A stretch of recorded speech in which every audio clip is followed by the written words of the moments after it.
Now, the purpose of this meeting is to provide you with insight as to what exactly the Port Authority has been up to over the past couple of years, and for you to walk out of this room knowing more about the Port Authority than when you came in the room. If we've done that, then we've been successful for this presentation or for this annual meeting. So hopefully when you leave, you'll know a heck of a lot more about the Port Authority and what it's doing and how it's utilizing its funds for you all. Now, did you know that the Toledo-Lucas County Port Authority was the first port authority in the state of Ohio on the Great Lakes, and it was established in 1955. We were the first port authority. And the important part of that is that there are many port authorities today emulating what we're doing, not just in Ohio, but through the country, because we've got some great programs and some very creative programs. And other port authorities now are starting to look at that. And I think that's also a tribute to the Port Authority when people are starting to do what you're doing. Now, since 1955, the Port Authority has grown to one of the largest and most modern ports on the Great Lakes. We've established 8 foreign trade zones in the nation. We've taken on responsibility for 2 major airports in the region, the Toledo Express Airport and the Toledo Executive Airport, formerly known as the Metcalf Field. We've acquired the Martin Luther King Jr. Plaza. We've just recently acquired 3 parking garages in downtown Toledo, as well as the on-street metered parking.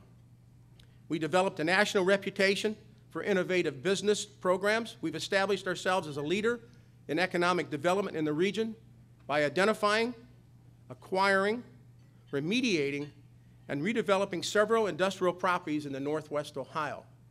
Now, you'll see many of this in the presentation when Paul comes up. But understand and kind of think through the community involvement, how we are taking the public funds and have been very judicious with the public funds, and how we've invested in the community and job creation. I think you'll see that as we go through here, and that's very important to the board and to the staff. Now, I want to introduce Paul Toth. He's the president and CEO of the Port Authority. And of course, without him and the staff has been great as we grow and as we're challenging them for a lot of different things that we're doing, have really done a super job. So with that, I want to introduce Paul Toth, the president and CEO of the Port Authority. Paul?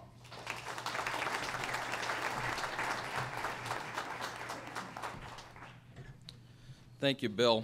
It's great to see so many familiar faces and a few unfamiliar faces out there this morning. Thank you all for getting up early and being here for this.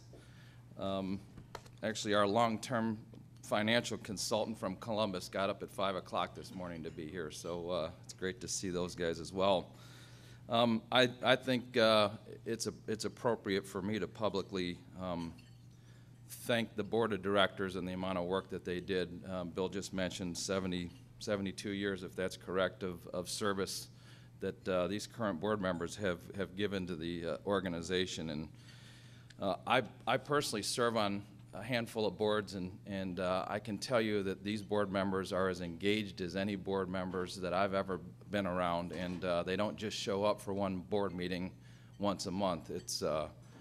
It's sometimes a daily affair of discussing and creating new opportunities. So specifically, I guess I'd like to point out a special thanks to Opie Rollison, who served as our immediate past chair for 2 years, and Bill Carroll. Both have, again, committed an incredible amount of time and talent in setting and supporting the strategic direction of the organization. Holly, we're going to start. We're going to walk through a presentation and kind of break it down by division and share with you a little bit about what we've got going on. Starting with the Seaport, the villages of Port Lawrence and Vistula were already busy port communities on the Maumee River at the western end of Lake Erie when they merged in 1833 to become Toledo. The construction of the St. Lawrence Seaway in 1955 provided international ship access for the first time to the Great Lakes and the creation of the Toledo-Lucas County Port Authority. As Bill mentioned, your Port Authority was the first port in the state of Ohio.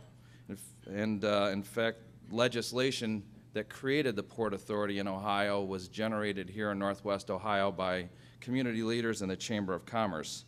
Today, there are 67 port authorities in the state of Ohio. And by my rough math, that's about one port authority a year that's been created since our organization kicked it off in '55.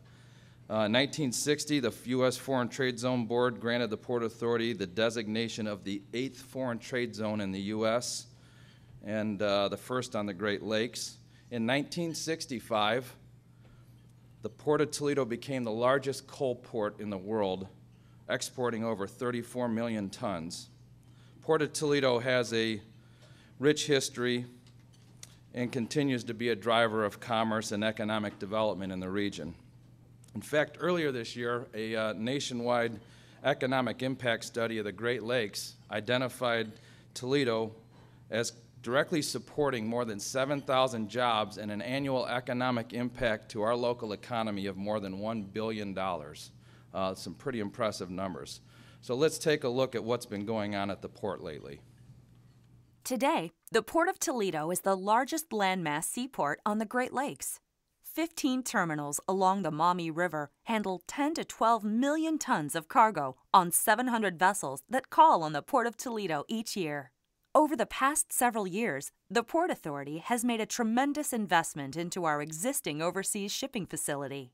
Those improvements include 2 new mobile harbor cranes, North America's largest material handler, reconstruction of the port's main entrance roadway, complete rehabilitation and expansion of the on-dock rail loop, a new material conveyor system, a new guardhouse, including truck scales, and construction of new roads, providing for expanded storage and laydown areas. Total investment over the past 24 months at this facility alone was more than $15 million, making the Port of Toledo arguably the most modern and versatile port on the Great Lakes. With over 675,000 square feet of indoor storage currently full and very little room for outdoor storage, those investments continue to mean jobs and commerce for Northwest Ohio. Well, the Port Authority and Midwest Terminals work together for marketing the facility. We do a lot of cargo development. We work together to receive grant funding that we've gotten in the last several years, which has given us new equipment and new opportunities that we haven't had in the past. The Port Authority also supports Midwest as far as our relationships with the local community and the state, county, and local governments. One of the most ambitious and exciting investments in Northwest Ohio is the new Ironville dock. This new development is a public-private partnership between the Port Authority and Midwest Terminals and is located on the 182-acre former Chevron property on Front Street. When completed, this property will more than double the capacity of the existing port operations, and more importantly, will provide port access to Norfolk Southern Rail for the first time since the opening of the port in 1955. The port will now be able to offer access to both CSX and Norfolk Southern Rail, as well as short-line rail access to Canadian National Railway.